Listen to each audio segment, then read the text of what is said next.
Welcome back everyone, and it's time to go balls deep! And today we are covering the latest Boruto episodes regarding the original Kara members known as Deepa and Victor. I know, you're probably thinking, anime balls deep? You don't understand my feelings! The anime has hurt me too bad, the potential it had.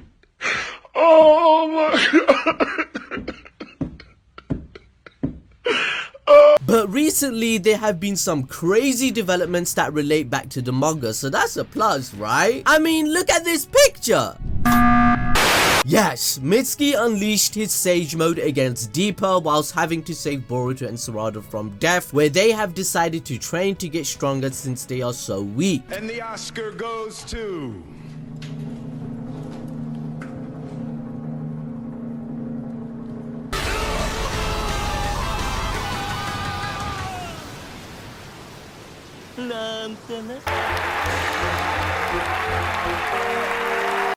Essentially, I'm gonna explain the new information in episode 166 and 167, as this is an original Kara arc that is canon, and we have learned more about Sage Mode, Kara's secret plan, and the new Rasengan Boruto is going to learn. 166 starts with Omoi showing up and informing everyone that Deepa knows where the Hashirama cell is headed, and pretty soon they'll probably run into each other. We all get it. We all know at this point everyone wants a piece of Hashirama's pee-pee, and his cells just cannot rest in peace even in the next generation. Hashirama cells here, Hashirama cells there, Hashirama cells everywhere. Deepa lets Omoi live because he promised him if his team gave away information on the location of the cells, he would let them live. But again, this doesn't make any sense because his mission is to get the cell set by Jigen himself. But he stated in the earlier episodes in 164 or so that he has never let anyone live to see his face once they have come across it. So why is he making such a promise now? The writing makes no sense. What's the point of letting Omoi have this information if you're so evil? Like, ooh, I'm scared. What's the point? Just kill the dude if you can. Your brain doesn't fucking work.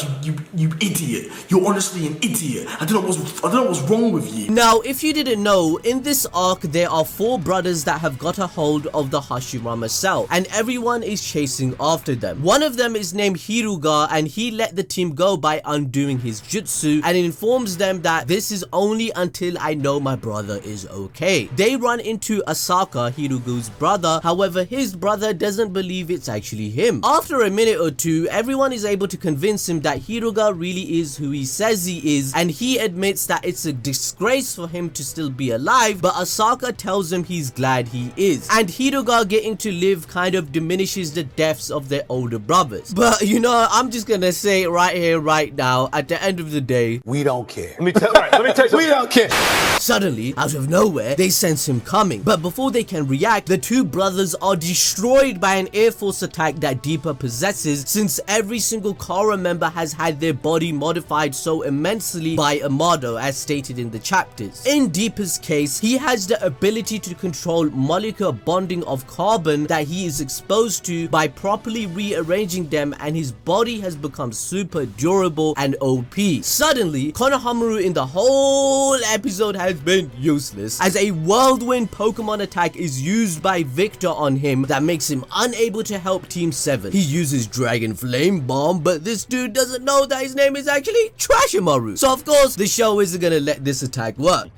Know your fucking place, trash. Deepa then reveals that he's able to cover his whole body in this carbon armor, and he then approaches the Hashirama cell, but Team 7 gets in his way, thinking that they stand a chance. Honestly, if we're going by anime logic, yeah, it makes sense that some kids can beat a ninja as strong as Deepa. I mean, Boruto was able to kill Urashiki, Trashiki, with the power of plot armor and friendship. What makes this guy any different? Oh no, I said his name again! You can't say his name! Spoiling myself. But thankfully, Deepa is a lot different from Urishiki. He hasn't broken the power scaling as much yet, and his character is more consistent and menacing than any other fodder villain that we have seen so far in the anime. Every scene this dude is featured in gravitates our attention and is far better than Urishiki so far. Let's hope the finale of this arc doesn't mess this up. They ask Deepa what he'll do with the Hashirama cell when he gets it. What is his plan? But obviously he ain't gonna tell them shit. He's not an idiot. He ain't gonna spill all the beans to his whole plan, cause then Jigen would kill him. Of course! Anyway, Deepa notices that someone else has arrived. It's then revealed to be Victor, and this is where Boruto and the others learn they're working together. He then tells Deepa that he'll be leaving the kids to him, whilst Victor will go and handle the Jonin. Whilst they're all fighting, Victor and Mujino start a fight of their own, but Victor can tell he's injured and takes advantage of that. Konohamaru literally does nothing the whole fight with no effect. And to put it into perspective, it's an old age pensioner with one leg that is bodying two elite Jonin of Konoha. You really can't make this shit up. The disrespect Konohamaru has received throughout the manga and anime is at an all-time high, and the anime Balls Deep community has essentially lost faith at this point. It's pretty damn sad. I'm starting to lose faith. I must admit, this stuff is starting to depress me. Meanwhile, shit is heating the frick up with Deepa and the others. Tubes are flying everywhere and everyone is on their toes. Not even Sarada's Sharingan can keep up, as she's struggling to dodge every one of them since they're too fast. It's even to the point where Mitsuki gets hit so much his headband falls off. Suddenly, Mitsuki uses his snake lightning jutsu, but of course that doesn't do shit either. Mitsuki doesn't give up though and uses Orochimaru's jutsu striking Shadow Snake to keep Deepa at bay. Sarada proceeds to use her Sharingan to anticipate Deepa's movements, allowing her to block and dodge all the cubes coming at her. But just as she's close enough to do damage, her Sharingan wears off and Deepa uppercuts her in the jaw. But tanking this to the jaw was the plan all along, because guess what? This allowed Boruto to sneak up and hit him with a powerful Rasengan. Of course! Now, Deepa puts on his Oscar performance that I mentioned at the start of the video, and it's amazing. Deepa then pulls a Tsunade and flicks Boruto away with just a finger, saying this was never a battle to begin with and it was just a fun hunting trip for him. This whole episode is what we want Boro to be like, to be honest, living up to expectations and its potential. Woo! Yeah, baby! That's what I've been waiting for. That's what it's all about. Woo!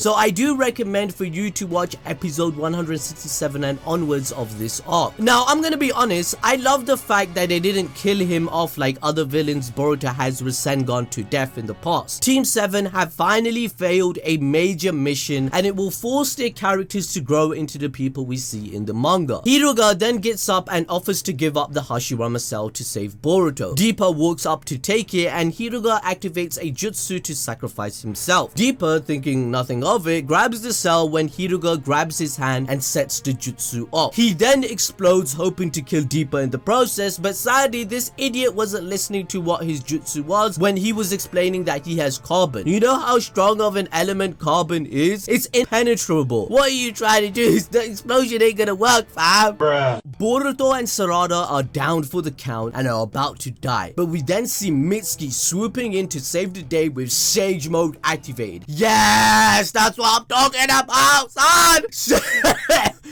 I'm dying out here, that's how excited I am. Sage Mode! Woo! And there seems to be no sign of intelligent life anywhere.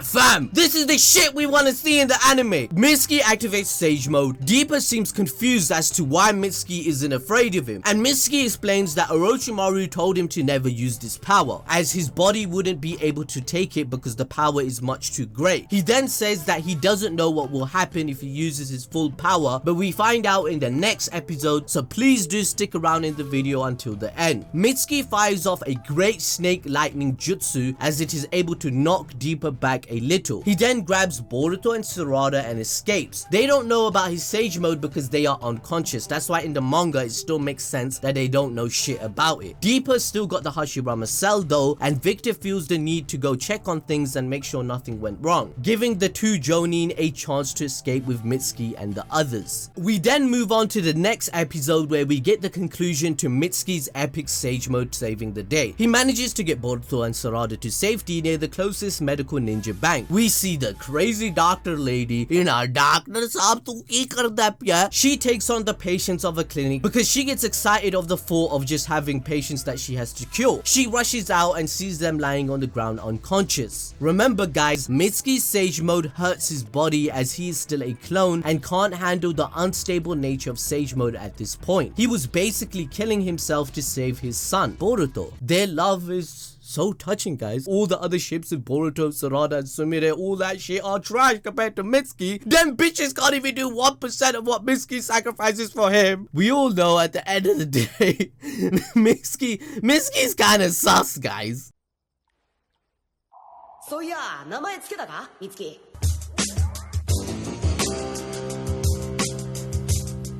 Feels so good. I'm gay. We then cut back to the entrance of the Leaf Village where Sakura is waiting with a few medical ninjas, likely because Trashimaru sent word to the village of what happened, and a time skip of a day or two must have happened since only Boruto and Sarada are seen. Moving on to the hospital, Boruto and Sarada are hooked up to a bunch of machines, as Sakura and Shizune are healing the kids. Naruto comes in with a shocked look in his eyes like he's about to murder somebody. He's so concerned, and I love this about seeing adult Naruto acting like a father. But one thing I want to mention, guys, I'm sorry. Hinata, right? She needs some character development in the anime and in the manga. Something needs to happen, cuz Hinata, right? You know, in the original Naruto, all she would say is Naruto, Naruto, Naruto, Naruto. In 16 years of character development, all she says is Boruto, Boruto, Boruto. I want some Hinata development. That's all I'm saying. That's all this bitch says, Boruto, Boruto. Say something! Now instead of Naruto, she just says Boruto, Yusuf, man. Fucking shit character. No, hey, don't hate on him. Look, she didn't say anything. What did she say? What did she say? She said nothing. But I do want to say thank you guys so much for the support lately on Twitch and on the other social media platforms like Twitter and Instagram. Make sure to follow us on there if you haven't already. We do live streams where we react on a weekly basis. Also, shout out to everyone that has been buying the Jigen merch and our other hoodies like the Charred Asta, the Deku merch. Remember to use the code Boruto50 if you need 10% off at checkout. It will be in the pinned comment. Love you guys.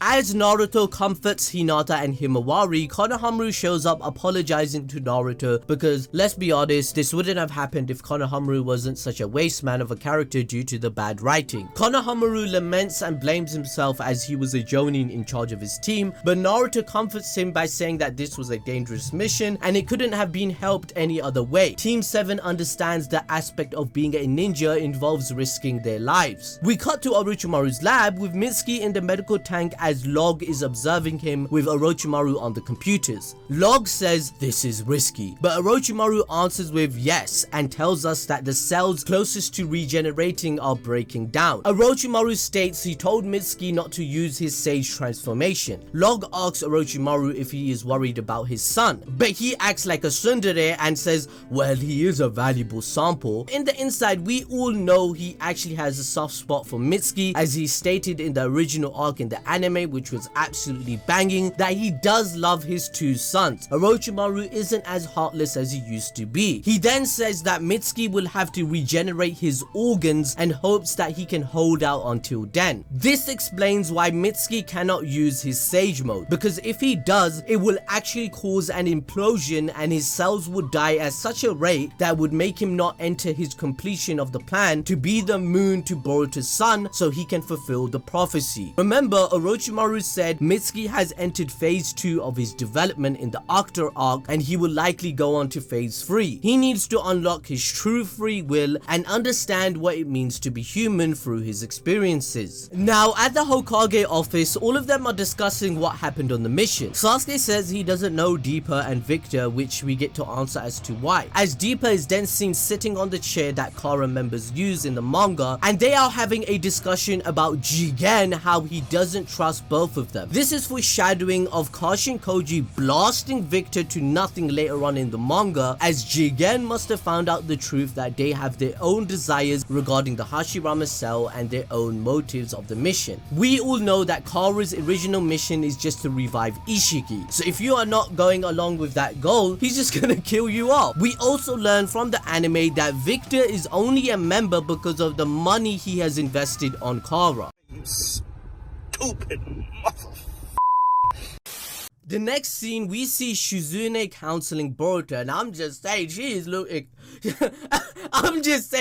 looking mighty and thick, you know what I'm saying? Wait, let me look up her age. Oh shit, she's 46, just like Kakashi. You know what? Yo, Kevin, cut this out.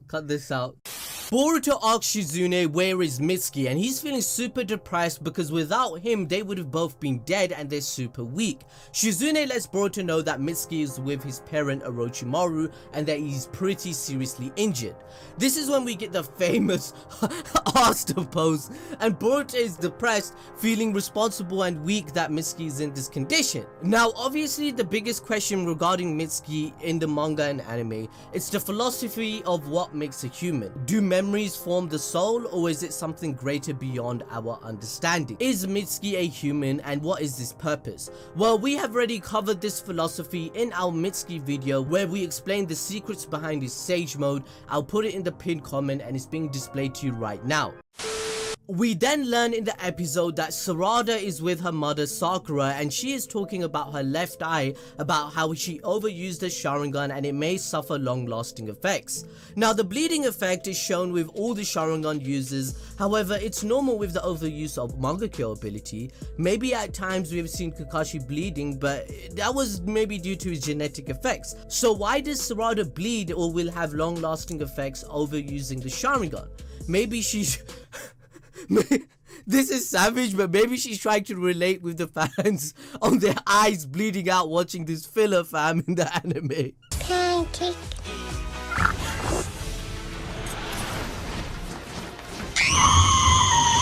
We will find out next week on why Sarada's eyes are bleeding, what's the truth about her Sharingan, as Sasuke will teach her. So be sure to hit the notification button on the channel because we cover Boruto on a weekly basis. Let's try and get 10,000 likes. So Boruto and Sarada are both in wheelchairs, feeling helpless as ever, along with feeling of guilt towards their uselessness in the battle as they didn't stand a chance against Deepa. This scene is possibly one of the best moments in this episode as the emotional side of their relationship is being highlighted more than usual. We then move on to the fodder side characters who no one really thinks twice about. Denki, Metal Lee, Iwabe, but to be honest I like Iwabe, he's not that bad, but they decide to visit Boruto to cheer him up. But they realize he's faking it and acting. He's too hyped and not as depressed as they expected him to be. Likewise with when the girls visit Sarada. In the last few moments of the episode, we shift to Konohamaru where Shikamaru is giving him permission to go against the inner Kara members and observe Victor's company. He can't take action because at the end of the day, because of the peace treaty, they have to handle eternal affairs in this way because of the political shit, and it's just how it is in the real world. After that, we see Mujino is walking through the town when he notices a random fish shop. A creepy old lady then shows all up in his face and Mujino falls back on his ass. And this old hag is just going on about how a shadow of death follows a close friend of his.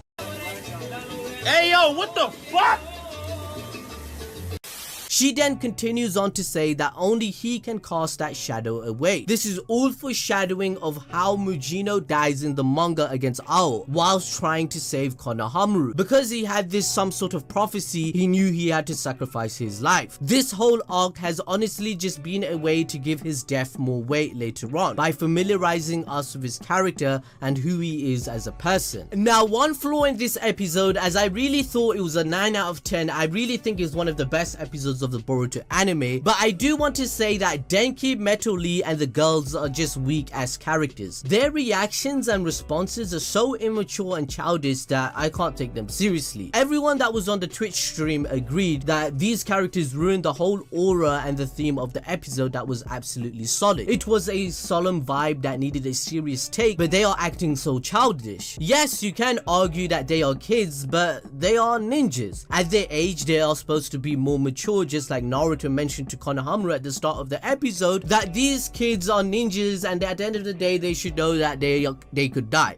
right? So in the episode, these kids, they go to the hospital, they realize that Boruto and Sarada are missing, and they come to the conclusion that the two are heading to go get revenge for Mitsuki possibly, so they go run to chase after them. We move outside of the building where we finally find out what Boruto and Sarada are up to, as Konohamaru is about to leave on his mission. Konohamaru tells them that they can't come along, but that's not what they wanted. They just wanted to tell him that they are too weak and they want to stay behind and train. Right before the episode ends, Sarada heads to her dad Sasuke to help her improve, but Boruto didn't know that Sarada already asked him, because he comes to saying, Sasuke, Batman Sensei, you need to train me with my Rasengan. There is severe character development here for Boruto, because everyone calls him a brat and a dickhead for not paying attention to his father and wanting to get to know him. So Boruto then goes to Naruto's office, but he overhears that Naruto is too busy and he's already has so much shit going on in his head, so he really can't ask Naruto, his father, to train him. That's when we decide to see Kakashi. Yes, Kakashi is going to train Boruto in a new Rasengan that he has to learn that will have some piercing power, and Sarada is going to train his Sharingan with Sasuke. That's when the episode ends, guys. That's my review for the last 2 episodes, and I hope to see you next week as we will talk about the next training episode.